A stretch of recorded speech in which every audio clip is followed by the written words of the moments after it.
আমি মনে করি সুযোগটা খুবই ইম্পর্ট্যান্ট, তাদেরকে সুযোগ দেওয়া উচিত। সুযোগ দিলে আমি মনে করি যে তাদের থেকে ভালো কিছু পাবে। হামজা আমাদের স্ট্যান্ডার্ড না, হামজা হাই ওয়ার্ল্ডের হাইস্ট লিগ খেলে, ফাইনাল খেলতেও পারি নাও খেলতে পারি, ফাইনাল খেললে আমাদের কী হইতে পারে। মনে করি আমাদের এইসব এই আন্ডার-20 বলেন 17 বলেন এগুলো নিয়ে কাজ করার অনেক স্পেস থাকে, কাজ করা উচিত। এ ধরনের প্লেয়ার যখন বাইরের দেশ থেকে আসে তারা অনেক আশা নিয়ে আসে, তারা দেশকে রিপ্রেজেন্ট করতে আসে।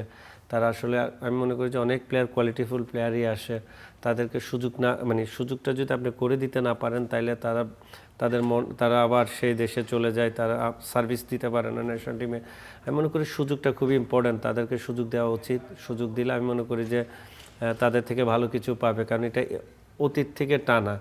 ফার্স্টে স্টার্টিং হয় জামাল থেকে। জামালকে আসলে বাংলাদেশ ফুটবল ফেডারেশন বলেন, ম্যানেজমেন্ট বলেন, কোচিং স্টাফরা যেভাবে জামালকে সুযোগ দিয়েছে, দেন তারেক কাজী, এরকম অনেক প্লেয়ার যারা আছে আসলে সুযোগ পাওয়ার কারণে তাদের বেস্ট পারফরমেন্সটা করতে পারতেছে।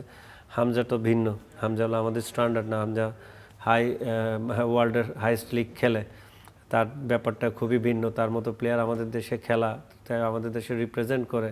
এটা আমাদের যে আমরা মার্কেট ভ্যালু বলেন, যেটাই বলি, ফ্যান ভ্যালু বলেন, আমরা এশিয়ার সাবকন্টিনেন্টে অনেক উপরে থাকি একমাত্র হামজার কারণে। আমি মনে করি সব কিছু মিলে সচ্ছলতা থাকলে, ভালো রেজাল্ট করতে পারলে টিমের সব কিছু ভালো হয়। টিমের রেজাল্ট যখন হয় না তখন কোচিং স্টাফদের দায়টা সবচেয়ে বেশি থাকে। আমি মনে করি কোচিং স্টাফ থেকে বেশি দায় ম্যানেজমেন্টের থাকা উচিত। টিম ম্যানেজমেন্টের ওখানকার ইনভলভমেন্ট কেমন ছিল। আমরা তো আসলে যাই, অংশগ্রহণ করে চলে আসে, আমাদের টার্গেটটা কী, আমরা কি চ্যাম্পিয়নের জন্য যাচ্ছি না আমরা রানার্স আপের জন্য যাচ্ছি, আমাদের অবস্থান কোন জায়গায়। আসলে আমরা যেগুলো যখন ইনশিওর করি না তখন আমাদের প্রবলেমটা হয়। আমাদের ইনশিওর যদি করি তাহলে প্রবলেমটা হয় না, তখন রেজাল্ট আপনার উন্নত করার জায়গাও আমাদের চিন্তা করতে হবে, আমরা কোন জায়গায় উন্নতি করতে পারি। আমি মনে করি যে এগুলো টিম ম্যানেজমেন্টের হেডেক থাকা উচিত। টিম ম্যানেজমেন্ট যখনই হেডেক হবে না তখন কোচিং স্টাফরা সিরিয়াস হবে না, কোচিং স্টাফদের কোনো আপনার গোল লক্ষ্য থাকবে না চ্যাম্পিয়নশিপ অর্জনের জন্য। তখন আপনার রেজাল্ট ম্যাচ টুর্নামেন্ট শেষ চলে আসবেন, আপনার রেজাল্ট আপনি অতটুকুতে হ্যাপি থাকবেন। আপনার টার্গেটটা কি স্টিল আমরা কেউ জানি না আন্ডার-20 টার্গেটটা কি, যদি হয় চ্যাম্পিয়নশিপ অর্জন করার জন্য। আমি যদি মনে করি যে আপনি যদি মনে করেন যে না আমরা ইন্ডিয়ার সঙ্গে ড্র করে গুড ট্র্যাকে আছি, যদি ইন্ডিয়া থেকে যদি জিততাম তাহলে আমরা গুড ট্র্যাকে থাকতাম। বাট ইন্ডিয়ার সঙ্গে ড্র করে আমরা 50-50 ট্র্যাকে আছি, আমরা ফাইনাল খেলতেও পারি নাও খেলতে পারি, ফাইনাল খেললে আমাদের কী হইতে পারে। মনে করি আমাদের এইসব এই আন্ডার-20 বলেন 17 বলেন এগুলো নিয়ে কাজ করার অনেক স্পেস থাকে, কাজ করা উচিত এবং সিরিয়াসলি কাজ করা উচিত।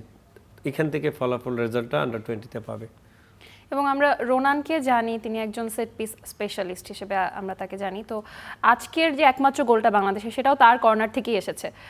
তাকে কি আমরা ঠিকভাবে ইউটিলাইজ করতে পারছি?